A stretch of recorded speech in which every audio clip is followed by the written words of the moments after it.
लड़के ने तो बस एक भिखारी के कटोरे में 1 रुपए का सिक्का डाला था, लेकिन भिखारी यह देखकर दंग रह गया। उसे लगा शायद ये सिक्का गलती से गिर गया होगा, मगर जब उसने सुना कि लड़का खुद उसे ये दे रहा है तो वो खुशी से झूम उठा और सोचने लगा कि अब उसे कबाड़ बीनने की जरूरत नहीं पड़ेगी। लड़के को लगा कि शायद भिखारी की अक्ल फिर गई है, लेकिन उसे नहीं पता था कि इस दुनिया में अब चीजों की कीमतें लाख गुना घट चुकी हैं। अब 1 रुपये में शहर के बीचों बीच बंगला मिल जाता है और सिर्फ 5 रुपये में एक लिमिटेड एडिशन लग्जरी कार। मगर लड़के की 10 लाख की जमा पूंजी पर इसका कोई असर नहीं हुआ। इसी जमा पूंजी के दम पर वो एक ही रात में अमीरों की सूची में सबसे ऊपर आ गया। जब तीनों बड़े परिवार और पूर्व अमीर माँ साहब को इसकी खबर लगी तो उन्होंने अपने सारे संबंध लगाकर इस नए अमीर की तलाश शुरू कर दी, पर लड़के को इसकी खबर तक नहीं थी। एक दिन जब लड़का डिलीवरी करने जा रहा था, उसने रास्ते में देखा कि एक खूबसूरत लड़की बेहोश पड़ी है, जो दरअसल पूर्व अरबपति माँ साहब की पोती थी। जब उसने देखा कि कोई उसकी मदद नहीं कर रहा तो वो आगे बढ़ा और उसे मुंह से सांस देकर होश में लाया। लड़की के होश में आते ही उसने लड़के को धन्यवाद के रूप में 1 रुपए का नोट दिया। लड़के को लगा कि लड़की उसका मजाक उड़ा रही है, तो उसने हल्के फुल्के अंदाज में कह दिया कि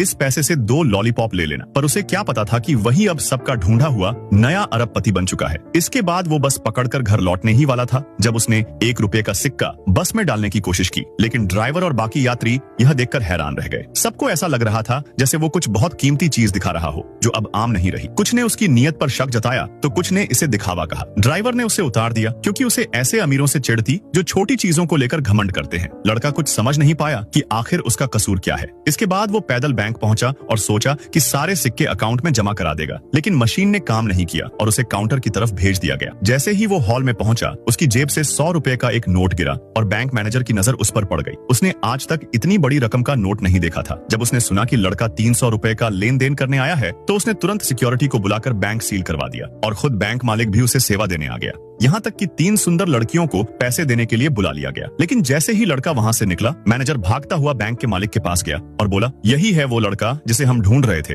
वही अरबपति फू लिंचुआन। मालिक सुनते ही जोश में बाहर भागा, लेकिन तब तक लड़के को उसके दोस्तों ने होटल में खाने के लिए बुला लिया।